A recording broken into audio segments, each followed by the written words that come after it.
आणि उदयकडून ही माहिती घेतल्यानंतर आता बघणार आहोत पुढच्या बातम्यात. थोडक्यात काँग्रेसच्या राज्यातल्या जनसंघर्ष यात्रेच्या शेवटच्या टप्प्याची सुरुवात सावंतवाडीतल्या जाहीर सभेनं आज होणार आहे. राष्ट्रवादी काँग्रेसच्या वतीनं राज्यभरात परिवर्तन यात्रेचे आयोजन करण्यात आले. औरंगाबाद जिल्ह्यामध्ये आज ही परिवर्तन यात्रा आहे. त्याआधी राष्ट्रवादी काँग्रेसचे नेते अजित पवार यांनी भद्रा मारुतीचं दर्शन औरंगाबादमध्ये घेतले. लोकसभा निवडणुकीमध्ये सेनेचे खासदार याआधी चंद्रकांत खैरे यांनी देखील इथे दर्शन घेतलेलं होतं आणि आता अजित पवार देखील इथे दर्शनाला पोहोचले.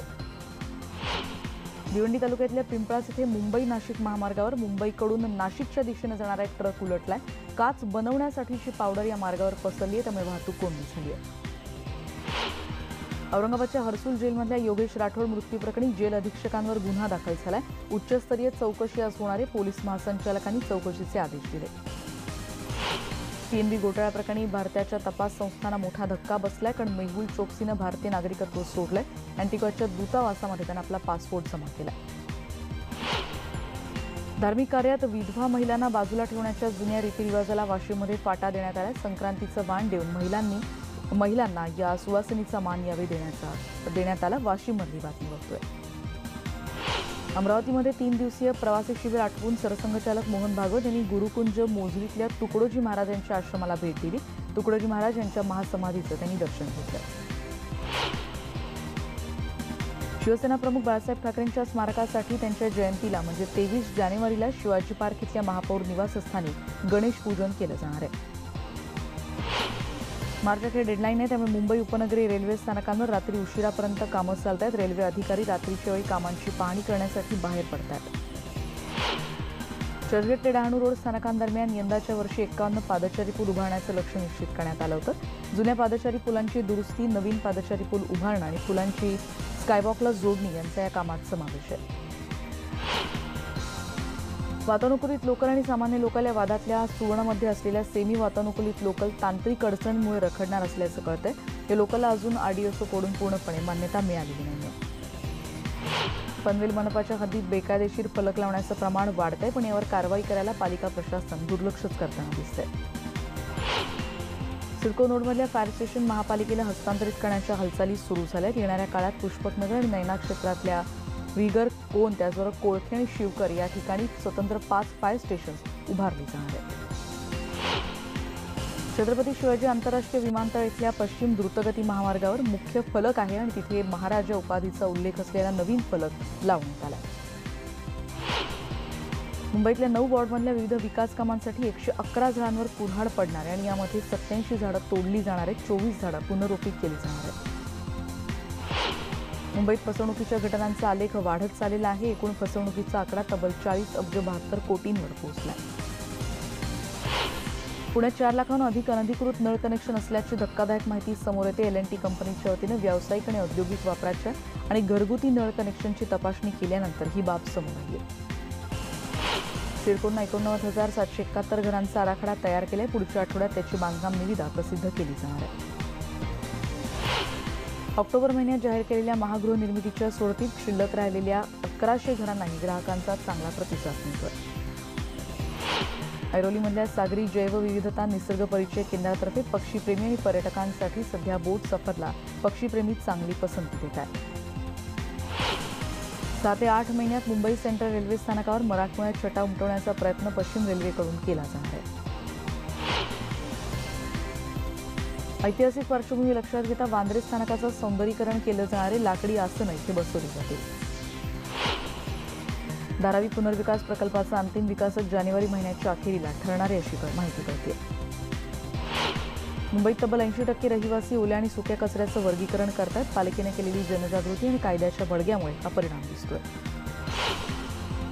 अंधेरी आरटीओ प्रकल्पाला अखेर इरादापत्र देणाऱ्या झोपडपट्टी पुनर्वसन प्रकल्पासाठी विकासकाची नियुक्ती करताना गैरव्यवहार झाला होता, ज्यामध्ये एसीबीनं अहवाल मागवलाय. या प्रकल्पाला आता इरादापत्रही मिळू शकेल. पनवेलची बातमी आपण बघतोय. बेकायदेशीर फलक लावण्याचं प्रमाण इथे वाढतंय. अकोले तालुक्यातल्या ध्येयवेळा तरुणानं गावाकडे येणारा 12 किलोमीटरचा रस्ता खड्डेमुक्त केलाय. चास गावातले अभिमन्यू शेळके या तरुणानं रस्ता दुरुस्त करण्याचा चंग मांडला. प्रकाश आमटेंच्या हेमलकसा इथल्या लोकबिरादरी विद्यालय आणि साधना विद्यालयातल्या कधीही गावात एसटी बसही न पाहणाऱ्या विद्यार्थ्यांनी महाराष्ट्र दर्शन सहल पार पडली. 50 आदिवासी विद्यार्थ्यांनी कोकणचं दर्शन घेतलं. कोल्हापूरमध्ये आज आणि उद्या पाणीपुरवठा पूर्णपणे बंद असेल. बलिंगा फिल्टर हाऊसमधल्या मुख्य पाईपलाईन बदलणं आणि नागोजीराव पाटणकर हायस्कूल इथल्या पाईपलाईनची गळती काढण्याचं काम इथे केलं जात आहे. 2019 या वर्षात एकूण 5 ग्रहण असणार आहेत. पहिलं चंद्रग्रहण आज दिसते आणि ब्लड मून, सुपर मून आणि वुल्फ मूनच्या दर्शनाचा योग आहे.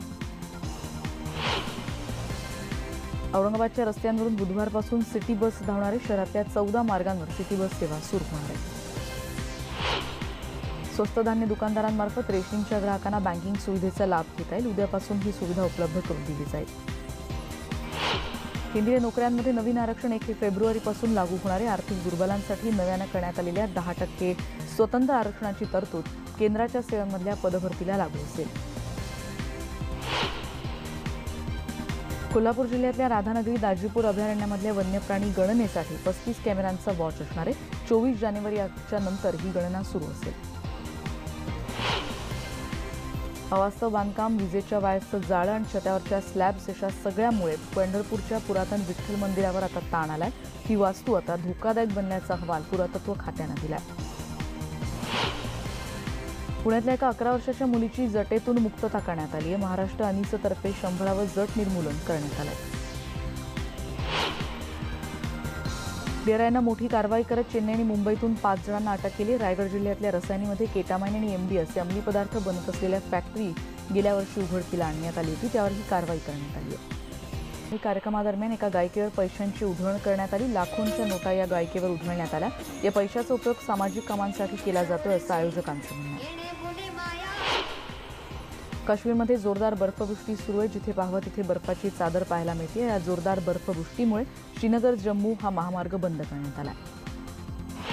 चिलीमध्ये भूकंप झाला. रिश्टर स्केलवर ज्याची क्षमता 6.7 इतकी नोंदली गेली. भूकंपात 2 नागरिकांचा मृत्यू झाल्याचं कळतंय. इथल्या वीज पुरवठ्यावर देखील याचा परिणाम झाला. मेक्सिकोमध्ये झालेल्या इंधन पाईपलाईन दुर्घटनेतल्या मृतांची संख्या वाढली, 79 पर्यंत पोहोचली. 81 जणांवर रुग्णालयात उपचार सुरू आहेत. अनेकांची प्रकृती गंभीर असल्याचं कळतंय. अमेरिकेत काही भागात हिमवादळाचा तडाखा हवाई वाहतुकीलाही बसतो आहे आणि आणखीनही हिमवादळाचा तडाखा बसू शकतो असा इशारा हवामान विभागानं दिला. त्याचबरोबर हवामानात चढउतार होतील असा इशाराही हवामान विभागानं 15 राज्यांना दिला. पराभवाचा धक्का बसल्या. स्पर्धेच्या 4थ्या फेरीत फेडररला ग्रीसच्या 20 वर्षाच्या स्टेफानोसनं पराभूत करत सगळ्यांनाच धक्का दिला. ऑस्ट्रेलियात मिळवलेल्या विजयामुळे टीम इंडियाचं सगळीकडेच कौतुक होतं. वसीम अक्रमनंही भारतीय गोलंदाज जसप्रीत बुमराहचं कौतुक केलंय. येत्या शैक्षणिक वर्षापासून शाळांमध्ये खेळ हा विषय अनिवार्य केला जाणार आहे. रोज 1 तास खेळासाठी ठेवला जाईल अशी घोषणा केंद्रीय मनुष्यबळ विकास मंत्री प्रकाश जावडेकर यांनी केली आहे.